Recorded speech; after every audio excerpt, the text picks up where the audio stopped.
A very good afternoon, ladies and gentlemen. Thank you for attending our second edition of the ASEAN Coffee Talk, Moving Coffee Around Asia. So my name is Stephen Tan. I'm the Executive Director of the ASEAN Coffee Federation.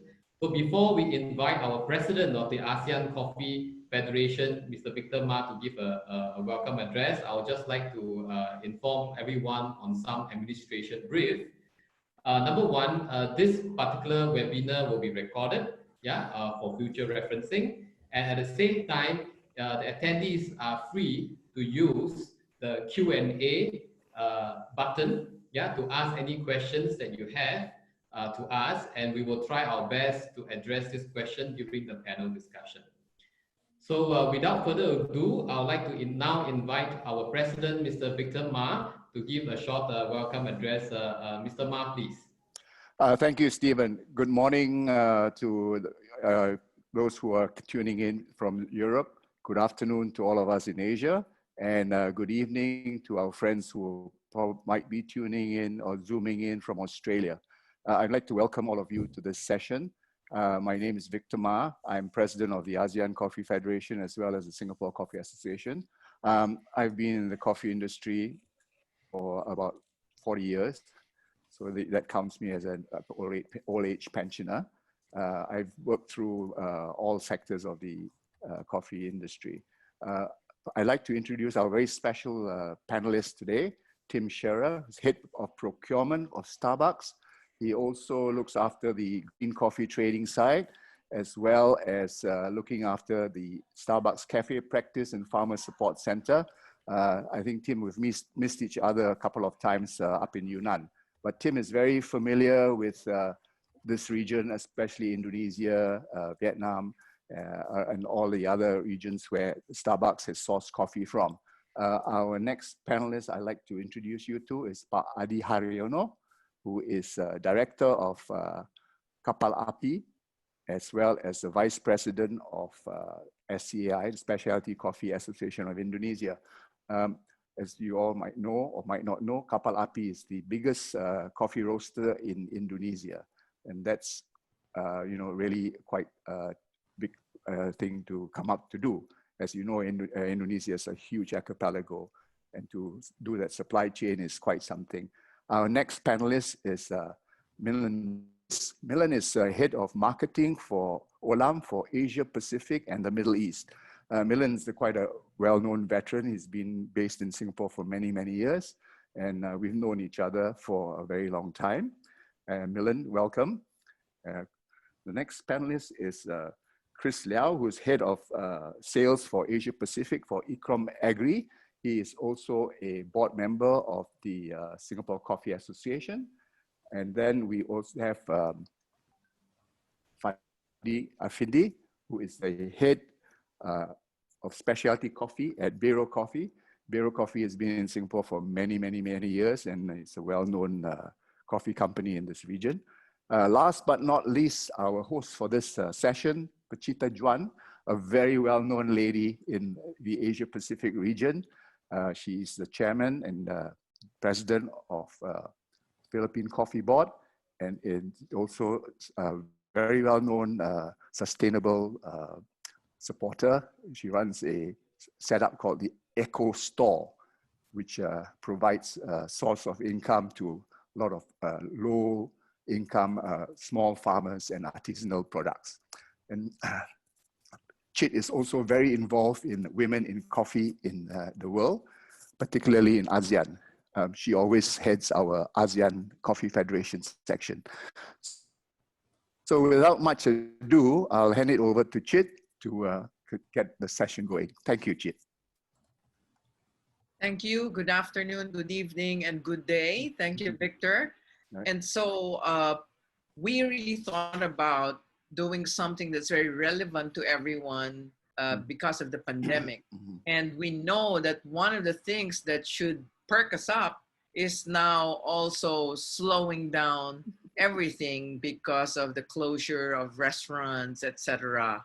So we thought that it would be a good idea to invite the major movers of coffee, And so I really want to ask you how you are. Maybe it would be good for Mr. Tim Scherer. Would you like me to uh, tell you that Mr. Tim Scherer will not tell us just about ASEAN, but he will tell us probably how Starbucks is coping or is innovating maybe on coffee stocks and coffee, stocking up for around the world. And then we'll go to our ASEAN counterpart. So for my first question is really, how has the pandemic affected your buying activities, not necessarily just in Asia?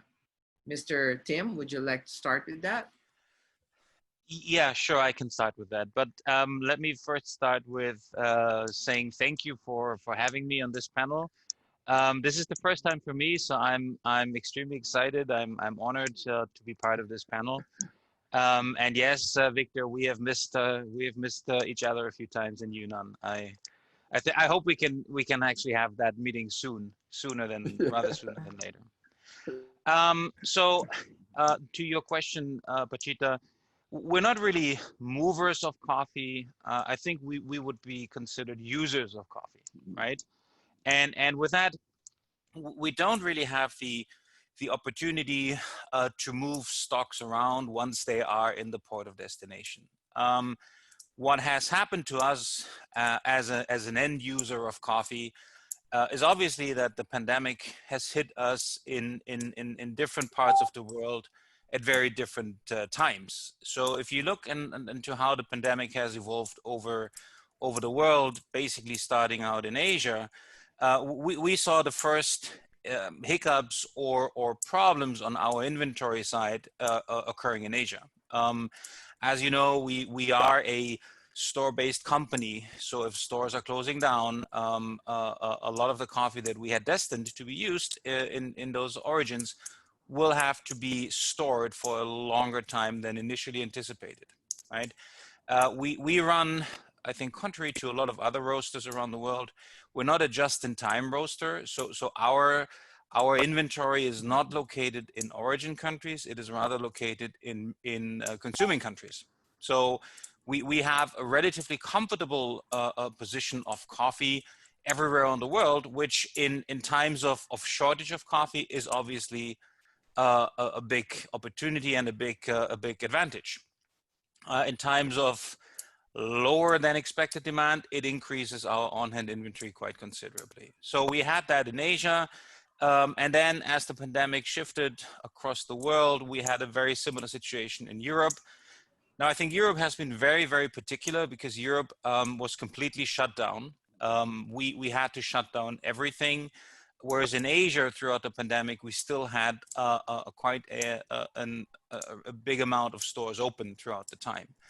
And then once it moved over to the US and the US went into shelter in place or lockdown, very similar situation to Asia, where we did have about 5,000 stores open throughout the peak of the pandemic. So we certainly saw an uptake on our on-hand inventory, but never to the levels where we would actually be concerned about quality issues.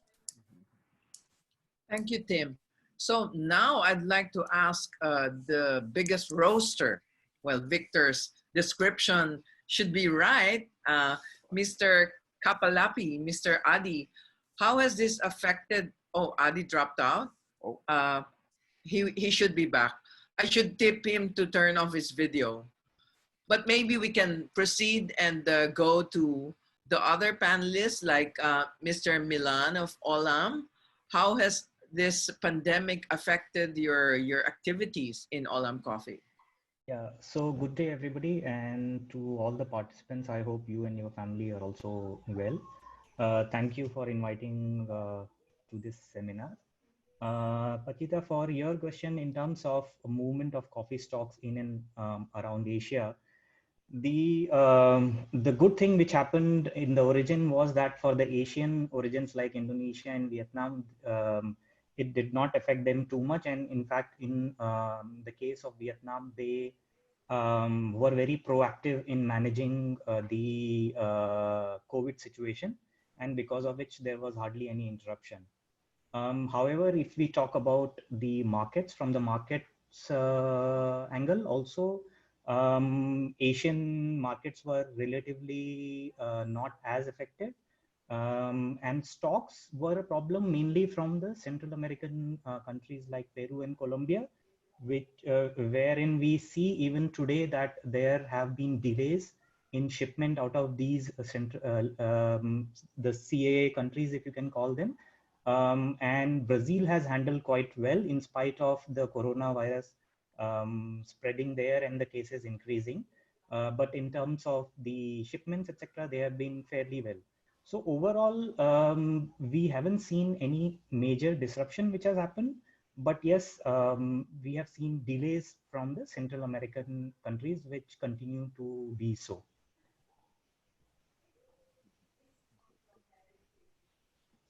Sorry, I think you are Thank you, mute. Milan.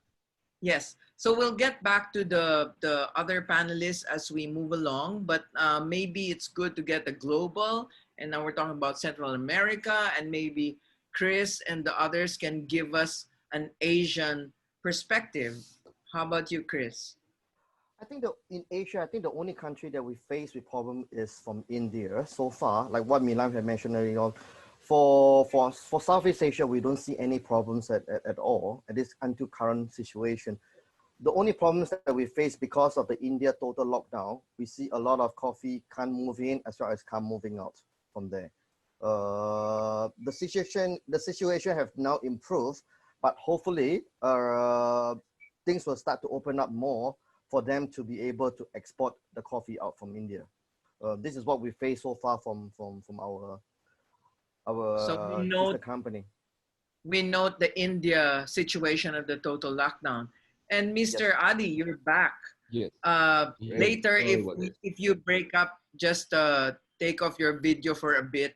We have to do a trade-off sometimes so that we'll hear you continuously. But anyway, I'm so interested in Kapalapi because you do both instant, soluble, and you also do whole bean or roast and ground, correct? Yes.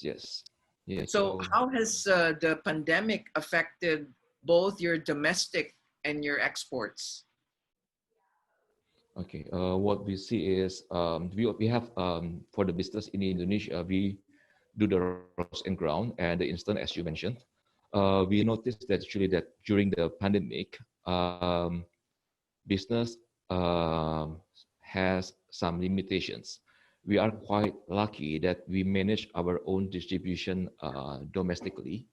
We have pushed the stocks to the wholesalers, to the stores, and to the retails. So it works quite well for us. We manage the inventory in the pipeline, in the distribution channel quite well. What may be different is when we are trying to sell to the coffee shops, when we try to sell to the hotels and to the aviation industry.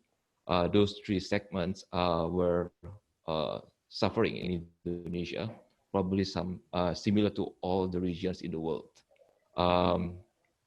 So in terms of the consumer goods, everything goes quite well for our company.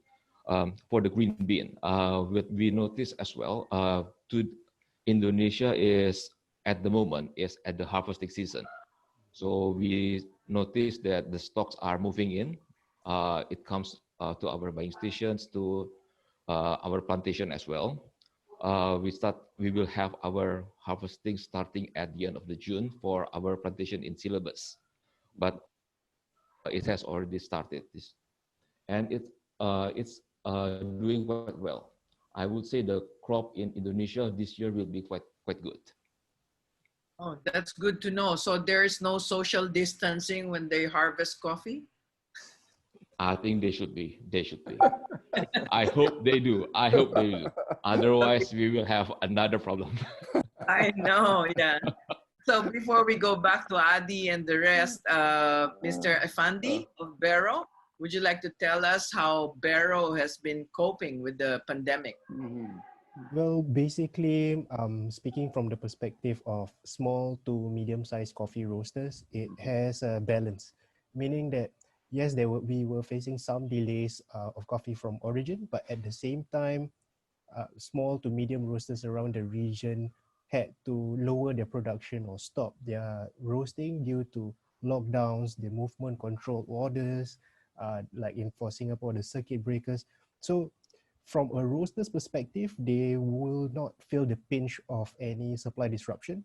But what we face is um, pretty balanced. A delay of some coffees and also a slowdown of roasters ordering green coffee. So to be honest, in Asia or in Southeast Asia, at least, there wasn't much of disruption in supply and demand because it was balanced off.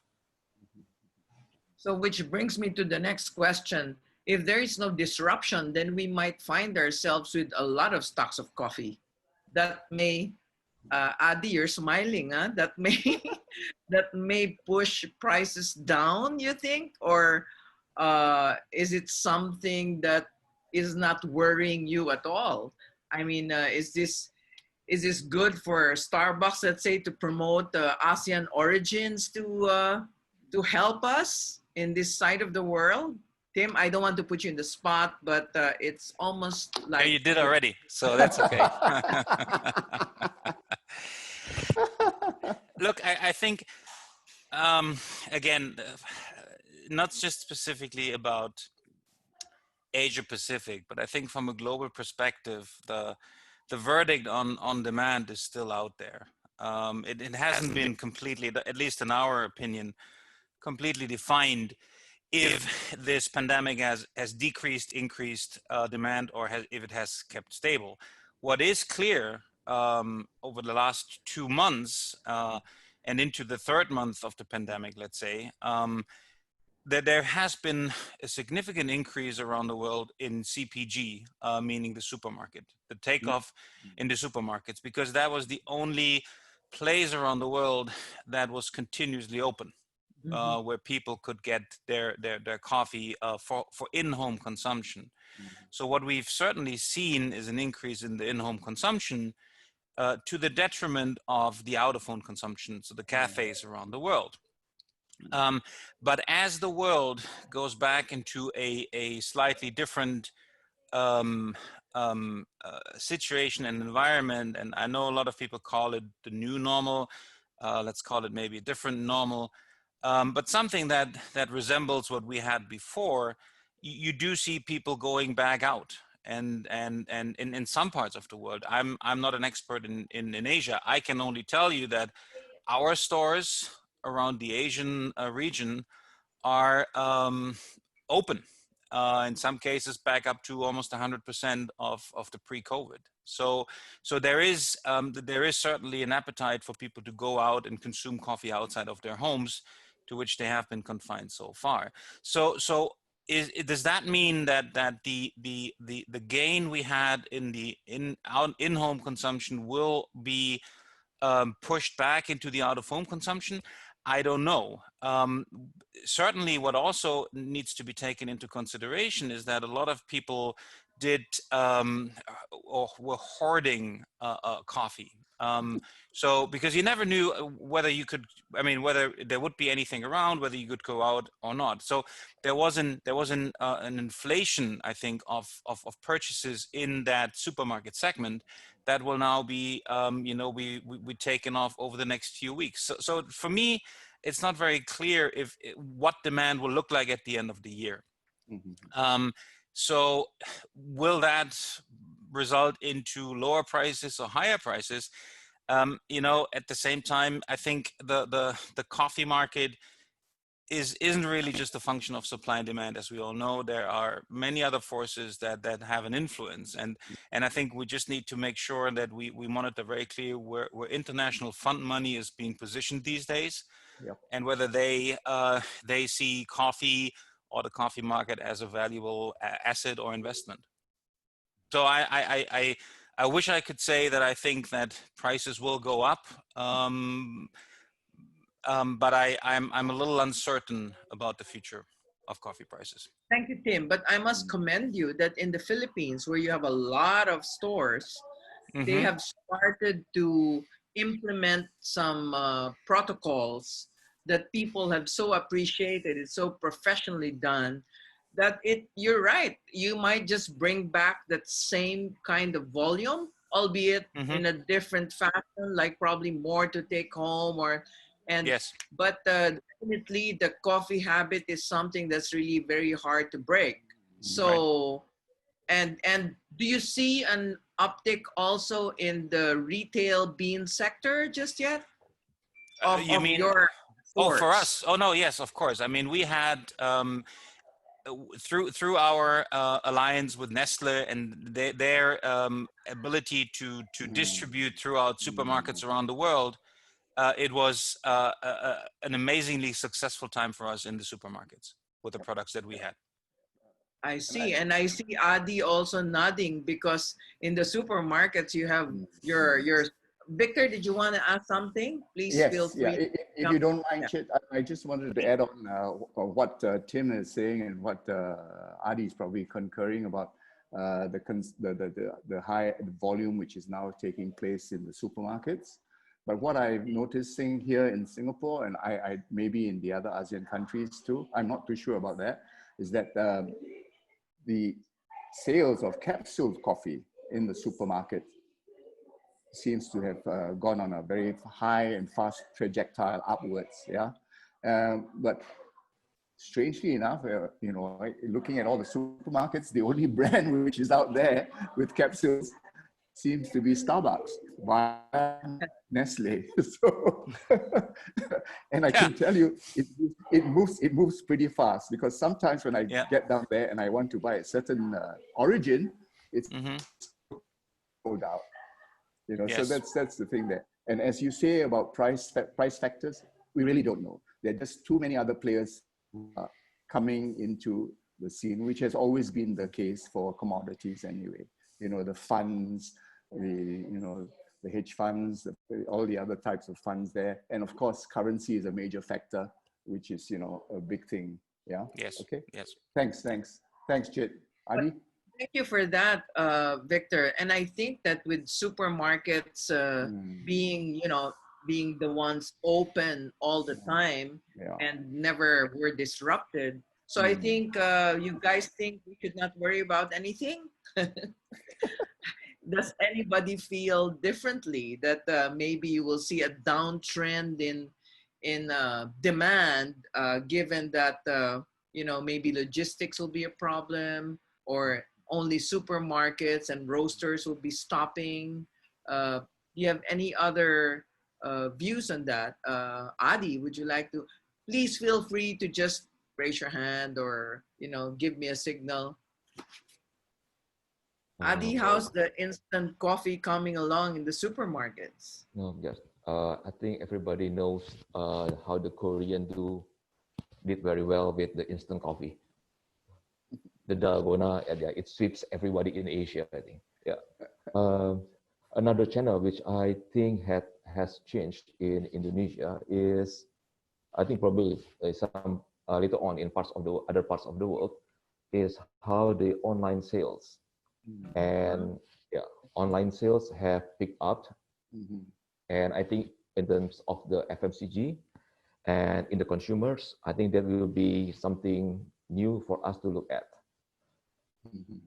So in the end, I think everyone's drinking their coffee, except they're drinking it from different sources and not the cafes. Fadli, would you agree that that's what you hear from the roasters? In general, yes. Coffee on its own is a commodity where it's something that's necessary for your early morning cup of coffee. It's just that at these difficult times, people tend to swap their choice of drinks from, let's say, a $5 latte from a cafe to something that's more accessible from home, where they tend to swap to something that's easier to make, more accessible, like instant coffee, for example. Or if, let's say, during these more difficult times, they do have some disposable income to burn through for their passion for coffee. So they tend to look for subscription-based services. So what we see in the specialty coffee industry, at least, is roasters who have already been doing coffee subscription, online coffee subscription, they are seeing a major uptick in their volume and sales. So one comment or one advice that I can give small to medium roasters, in order to stay afloat, we have to keep with the times. So we know for a fact that nowadays consumers tend to work from home mostly. So perhaps we can look into this new form of income, which is home subscription, basically. That's good. Thank you for pointing that out. And somebody pointed out about online sales also going up. So if there's anybody else, Milan, are you hearing from your roasters on what's happening to them? So I agree with most of the points. One thing which we see and probably which we are concerned is that for most of the small and independent cafes, it is not only a matter of profitability, but also a matter of cash flow and how to survive this crisis when you have got a small cafe owner who has to close the cafe for 3 or 4 months and also have to see how they pay to their employees. So our view is that while the coffee demand might not go down or might shift from, say, out of home to at home, but a big concern is how many of these small and independent specialty cafes might be able to survive this COVID crisis of cash flow, and how many would come. Yeah, I think Tim would want to add to this. Yes, yeah, I fully agree with that. And again, I think this is a concern that is not just specific to Asia, that is a global concern. Yeah. That the whole third, fourth, fifth wave roasting community is facing a lot of challenges, because as Milan rightfully said, if you are dependent upon 1 or 2 cafes and that's your cash flow, and you have to close down for 3-4 months, chances are that you are in a dire situation. I think that actually can have some very, very interesting follow-up effects on specialty traders who are dependent upon this very specific group of roasters, small roasters. And it might have an effect on their inventories. If you're sitting on high-priced inventory and you're not able to sell it to your destined or predestined customers, you still have a choice, but you have to discount it so much that your own cash flow might get into a problem. And that goes back into, it doesn't stop there, it goes back into origins. It goes back into origins that have specifically catered over the last few years to that specialty sector. All the micro mills that you have around the world might actually, at the end of the day, might all suffer from that effect that starts at the cafe throughout the entire supply chain. So something that we obviously see as a major, major concern, because at the same time, that group of roasters was the most innovative. Coffee has been so innovative over the last few decades because of the avant-garde roasting community in that third, fourth wave, which makes us very different from other commodities that are, compared to coffee, relatively boring. If you look into cocoa, there's nothing similar to it. Coffee is at the forefront of innovation. The brewing methods, everything that you can think of, coffee is there, and a lot is thanks to those entrepreneurial younger generation coffee lovers, and we just hope that they will be able to get through this crisis, because as an industry we need to constantly innovate ourselves. That's true. And thank you for pointing that out, Tim. But on the other hand, maybe they'll be the ones who will be the digital natives who will innovate and probably change the delivery of these avant-garde coffees, as we call them. But so are we going to make a prediction that only the big roasters will stay and a lot of the small ones will probably go belly up? Chris, what do you think? Oh, did you raise your hand, Fadli? Yes, Fadli. Sorry, Chris. No. Yeah, Fadli. so answering to your question about whether the smaller roasters will tend to shutter for good. So I find it important that as a coffee importer, at Barrel Coffee, our function is not just to supply coffee, it's also to ensure that there's enough communication that's going on. So, and going back to Milan's point on cash flow. So we do face a lot of problems with small roasters who face 3 months disruption of sales, and therefore they don't have enough cash coming in, and they are not able to supply to sell out their coffee. So it's a matter of communication and a matter of trust. So we are fortunate enough, at least in Singapore, to have assistance from the government. One such example is that subsidized rental, subsidized salary for staff. So they are able to take this problem off their minds temporarily.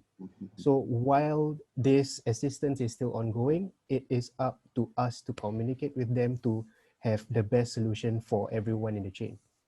And going back to your question, Chit, about whether small roasters will tend to go belly up, what I notice is that the bigger the roaster, the bigger the impact. The smaller the roaster, the smaller the impact. So in Singapore, at least as we are approaching phase 2 this Friday, it was interesting to see that micro or nano roasters suddenly coming up and say, okay, I'm ready to get back on my feet. So that was a very huge surprise, and the resilience is just inspiring. That's good, Victor. Yes. Yep. Please, Victor. Yeah, okay. Fandi, I think you've raised a very good point. I mean, we are very fortunate in Singapore that our government has been very supportive of some of our smaller industries. In fact, last week, the Singapore Coffee Association had a session with our National Trade Union Congress, where they introduced all the various programs which they have for all our small SMEs. On the other point, though, which Tim mentioned about the small micro farmers, small lots, that's one of our concerns in the ASEAN Coffee Federation. It's particularly with Indonesia and Philippines and Thailand as well, where they have lots of small farmers who have very nice small lots of coffee. This is something which also we want to look at, and hopefully the cash flow problems won't hit these small farmers too hard. I know in Indonesia, for instance, we've been working, the SCA, Singapore Coffee Association, has been working with our Indonesian friends at Bank Indonesia on our ways in which how we can help to promote their livelihood, their sustainability over this period of time, right? And hopefully, bearing all this in mind, we can get support from just like Starbucks to come and give us a hand in one way or another. I know Starbucks runs a fantastic farmer support program up in North Sumatra, and they've been very helpful to the farmers in that region. But it would be good if we can extend this down throughout the whole of the Indonesian archipelago, to Java, to Celebes, to Lombok, and all these places. That's why I just wanted to add that on. And what we are, as you know, Chit, in ASEAN, we've been trying to help our farmers in that sense. That's right. Because right now our farmers, which are, okay, they're small farmers also in Central America, but in ASEAN, they're mostly really 1-2 hectare farmers. And if they don't see the markets moving anymore, whether it's the avant-garde or just plain roast and ground sector, they may just leave the coffee and go to vegetables. This reminds me of when they started cutting their trees and all that, because there's no market. So it's really a sensitive play. Fadli, I like what you said, like the nano might survive and the middle one might be the one that has, the smaller you are, the smaller the problem, because the smaller you are, it's a quicker cash flow maybe to the farmer. But what I want to ask everyone now is, how do we keep our farmers in ASEAN in their farms? In other words, we don't want to wake up one day and say, no, you can only have Guatemalan coffee in Singapore. You can't have Indonesian anymore, or, there's no more Myanmar or something like that, which we're trying so hard to promote.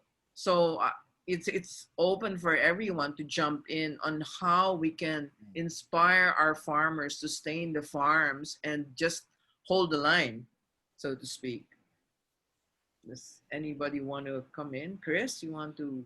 I think the most important thing right now for Asia farmers to really realize that what has been important for they have been doing, they have to really look at how the Central America's farmers have been doing.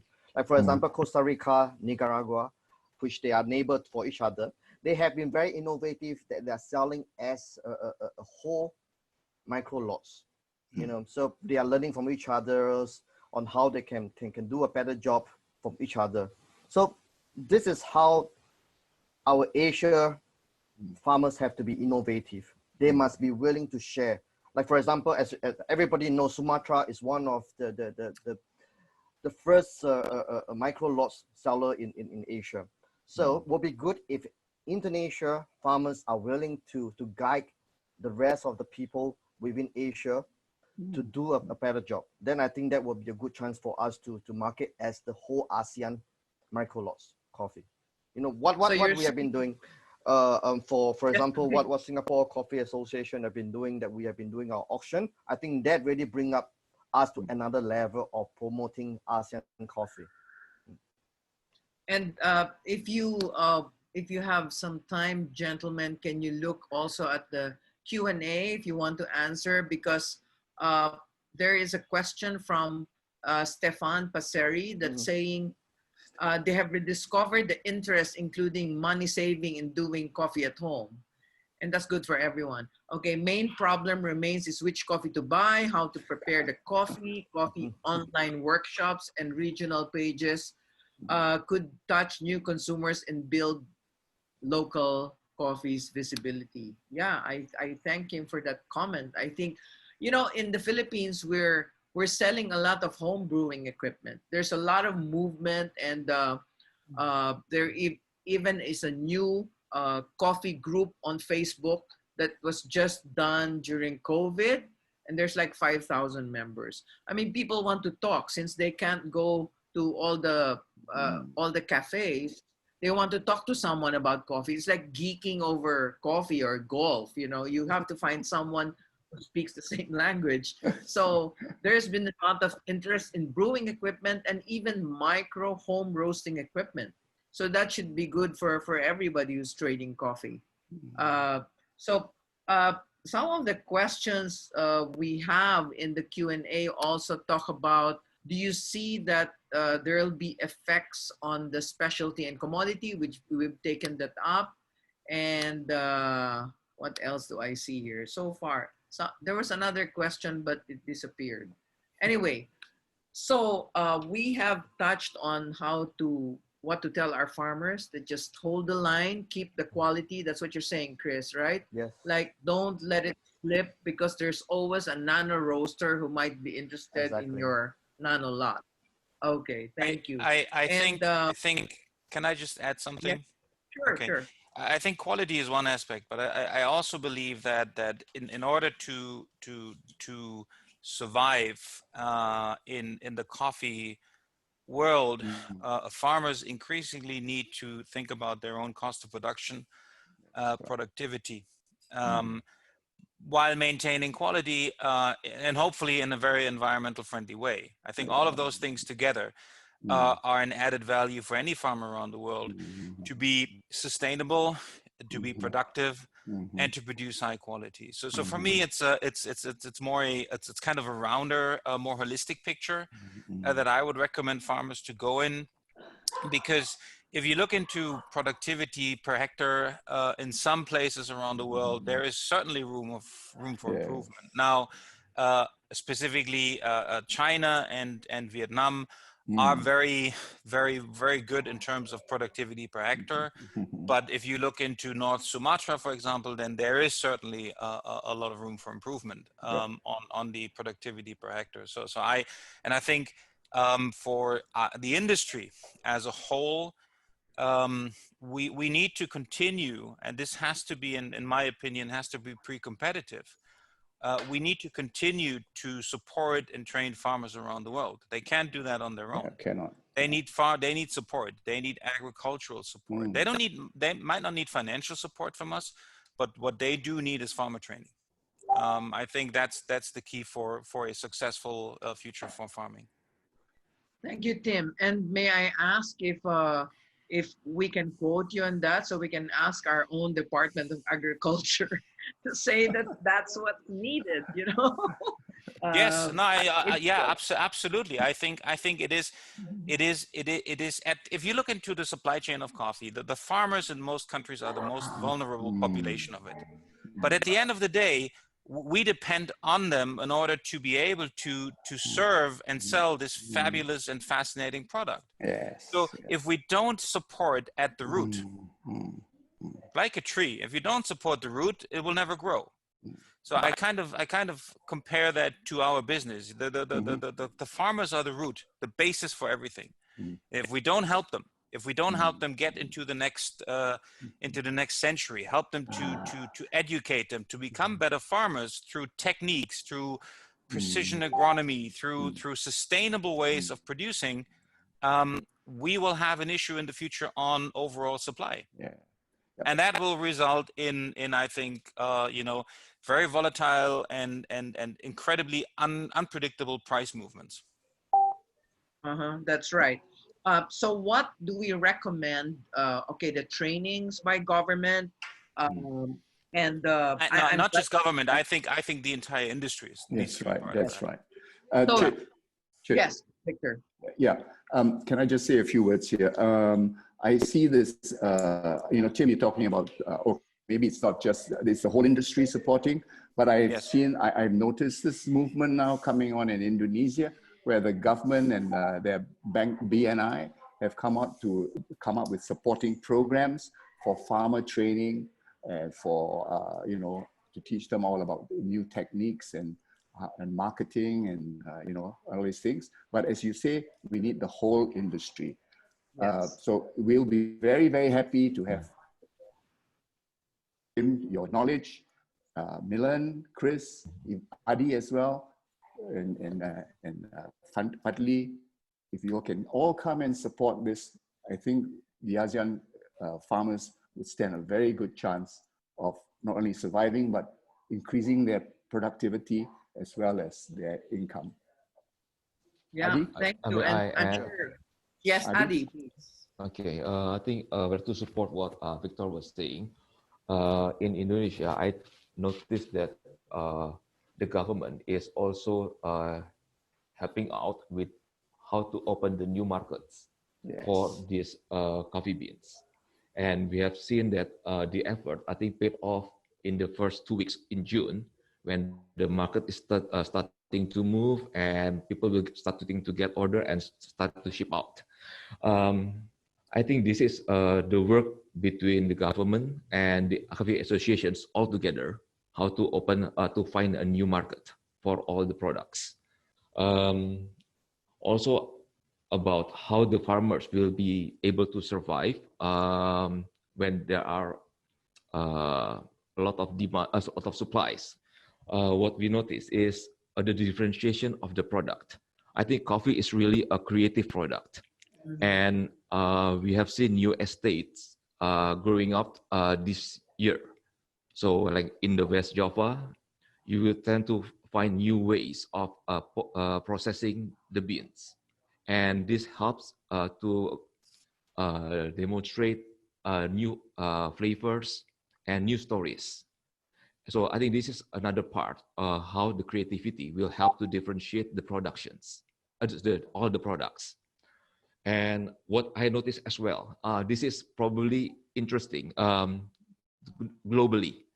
I think when everybody has to refrain themselves from going out, everybody stays home. And this is a new channel of telling stories. So a lot of farmers can come up with stories of how their product is different from other coffee. And this will set them apart from the rest of the products in the market. So consumers want something personalized, want something new, and the farmers at the moment have the new channels of telling their stories differently.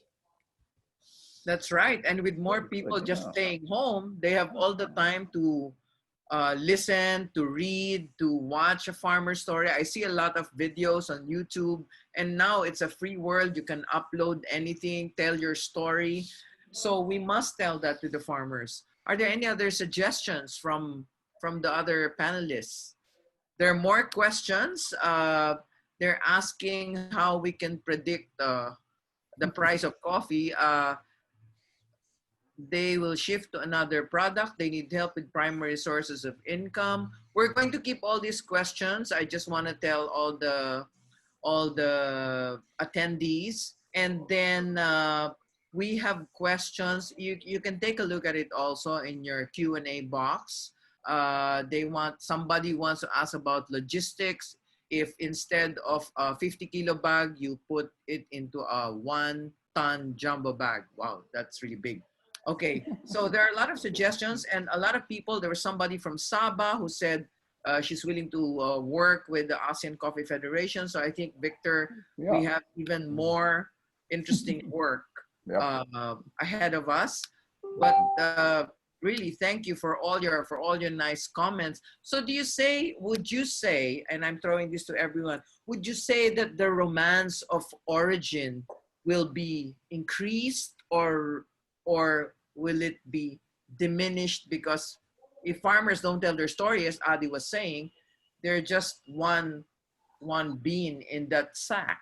But if they tell the story, I mean, how sure are we that people are still interested in this romance? Adi, maybe you can lead us on this one. Okay, I think this is actually, very good. Indonesia is very lucky. Indonesia has many types of coffee. So you can imagine, like, we have so many islands, so many cultures in each area of the coffee producing regions. So having this as a part of the nation's wealth, I think Indonesian coffee can tell themselves separately for each geographical indications. Then certain coffee will have certain flavor because of its proximity to, let's say, a pepper area or orange area. Then it can create stories about itself. Or how now people are trying to reduce water in terms of the post-harvest processing. So it can create another value in terms of environmental concerns. Or another one, probably when we speak about organics, because one of the new trends after the pandemic is people want to take care better of themselves, of having coffee with, let's say, less pesticides, or having coffee with pure organic materials. So there are a lot of ways of telling stories about Indonesian coffee, which I think is a plus point for Indonesia. This is an example. I go back to what Tim was saying. Thank you for that, Adi. I go back to what Tim was saying, that quality, productivity, and environment friendly. So the environment friendly and organic and natural would be the qualities, I guess, that the consumers at the end of the day will look for, besides great taste, of course. I mean, it has to taste good. I mean, it could be eco-friendly and all, but if it was not processed well, then the quality issue comes to mind. That's right. So, okay, so we'll tell that to the farmers, and we'll work with the industry so that the farmers will not give up. But how do you see ASEAN coffees for those who are in the business of moving coffee, Barrow and Olam and Ecom? How do you see ASEAN coffees faring versus the Centrals or the Africans? Did I put you in the spot? There are two sides to this Asian coffee. Yes. Hi. So there are two sides to this Asian coffee. If you talk about Robusta, then obviously Asian coffees are very well known and are consumed and are preferred by most of the manufacturers. And in the case of Arabica, we all know that Indonesia and Sumatran coffees are the benchmark in terms of not only in terms of the consumption in the countries, in the markets, but also in terms of the quality, in terms of the prices which they command. There are other coffees also like PNG, which are used by roasters.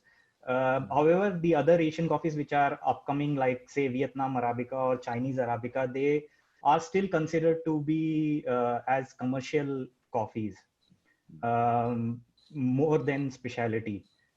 For us, we being in Laos with our own estate, we definitely see that Laos as an origin has been very well received outside ASEAN, outside Asia, especially in Europe and US, for the kind of coffee which it has been able to grow. However, if you talk about Asian market, I think probably we prefer to consume coffees which are from outside Asia rather than our backyard coffees. So purely because of the name. So whether it is Korea or whether it is South Asia, a consumer would want to drink a Panama or an exotic name like Geisha rather than better coffee from PNG or Laos, which are probably underappreciated in this region and by the consumers. But I guess now with everybody watching their cash, personal cash, maybe they will drink the geisha ones, and then the rest of the cups will be Vietnam or Philippines, or we hope, or Indonesia. For a consumer, I think paying a $3.50 or $3.75 for a cup between the two will not make too much of a difference. But I think it is more a perception issue of saying that I'm drinking Guatemalan rather than Papua New Guinea or a coffee even from say Indonesia. So that is probably what we have seen in region, not only in ASEAN but also in North Asia. Although in our past webinar, they were saying that Vietnam is getting into domestic consumption drives and promotions, yes. As well as Indonesia, I think, Adi, because some producing countries are not such consumers. Unlike the Philippines, we actually import 70% of what we use. So we got to plant more. So you're saying, Milan, that maybe people will still be attracted to, when they're in ASEAN, they get attracted to outside ASEAN. But we're also saying about movements like buy local with this pandemic. So do we see that the ray of hope for ASEAN consuming ASEAN coffees? Because of logistics and all, it might be simpler to just literally drink from your backyard. What are your views on that? So in terms of the logistics, we have not seen too much of a disruption, again, from outside ASEAN coffees, as we all of us have mentioned. And so it is not a necessity that, if I don't get any other coffee, then I will have to drink ASEAN coffee. I am getting all kind of coffees, and with I can buy Nespresso capsules, I can buy Starbucks, I can buy from CPG, different, So team will be happy no matter what you do, because whether you get the capsules or you get the beans or you go to a cafe, team is very happy. Yeah. So I think for ASEAN coffees, we should not only limit our region for the sales, but we should look at probably globally. And to your question and adding on to that, in Vietnam, I was recently in Vietnam, and in a cafe, I had a coffee which was differently processed and was a Vietnamese coffee. And it was almost very close to a very good quality specialty South American coffee. So if I had not known that it is from Vietnam, I would have probably imagined it is from South America or some origin like that. So there are a lot of things which are happening in this region. And, so what we can do is that not only to promote the region, but also to promote different kind of processing, which will help showcase the ASEAN coffees. So the farmers should not limit themselves to just a normal standard, say washed or natural or semi-washed, but also to experiment with different kind of processing, put it up, like Chris was saying, in auction, not only in regional auction, but also in global auctions, to actually show the range which we have and the kind of coffees which the farmers can actually produce and give to the consumers. Okay, we have a lot of more questions and some from a coffee cooperative in Aceh, and they're saying prices have dropped 40% since February. So Adi, we will hear from you on that. And then there's some from Indochina. And then there's a question on Starbucks also. So as are we wrapping up, Stephen?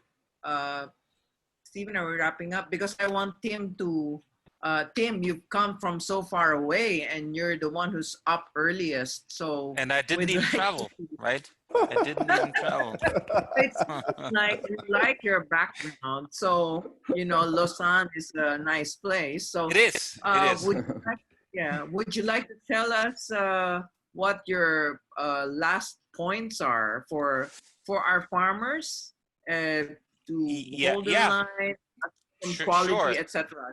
Yeah. So I was reading through some of those comments, and I think just first and foremost, there is in my mind an incredible diversity of flavors, qualities, everything, processing methods in the Asian region. So I think you have everything to be successful in the world of mainstream and specialty, because you can cater to everything, as you rightfully say. You have a large consumer base on Robustas, and much more wanted in the world than any other Robusta from other parts of the world.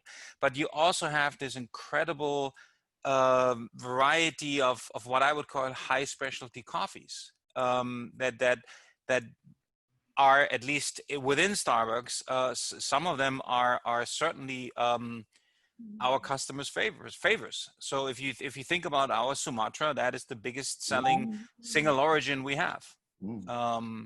So there is room, there is a tremendous potential. I think as an organization, or as facilitators between roasters and origin, actually the roasters and the traders likewise should start educating customers about the versatility that you can have. I don't think that that's the work of the farmers. I think it is our obligation as the end users to educate customers around the tremendous opportunities that coffee from Asia has in the world of consumption. So as part of that, we're trying, we are promoting Asian coffee wherever we can. At the same time, some of the countries are relatively new to the world. And what you first need is you need consistency in the product. Once you get to that consistency, then you get to the point where people will accept it as a regular part of the blend. So I think tremendous potential, a lot of work to do for all of us. But I'm extremely optimistic that we can actually spread out the word about high quality Asian coffees around the world. But we need to do it together. Can't be just one person or one organization. And if I may speak for the rest of the board, I mean, we really welcome that message of yours. So I wish we had more time, but you know, there's so many questions when you're talking about coffee. So I will leave our secretariat to pull those questions together. And this will be, this is being recorded and will be published in our website and Facebook. But for now, I have to ask Mr. Ma to give our closing remarks for our panelists. Victor? Thank you, Chit. Thank you very, very much. I really want to thank all my friends on the panel. Thank you very much. Chris, thanks very much too. Milan, thank you for all your inputs. Adi, very interesting to hear what's going on there in Indonesia. And of course, thank you, panelists, Tim, who's given us a lot of encouraging words. And hopefully all of you on the panel will help the ASEAN Coffee Federation and the ASEAN coffee growers and consuming side to grow in the right direction. Thank you all very much. And thank you all for tuning in. I heard we've got quite a good, decent audience. Thank you all very, very much. Thank you. Thank you. Thank you. Thank you. Thank you. Thank you so much, ladies and gentlemen, for the session. So on behalf of the Federation, again, we thanks for your attendance, and we look forward to seeing you in our possibly third edition of the ASEAN Coffee Talk. Thank you.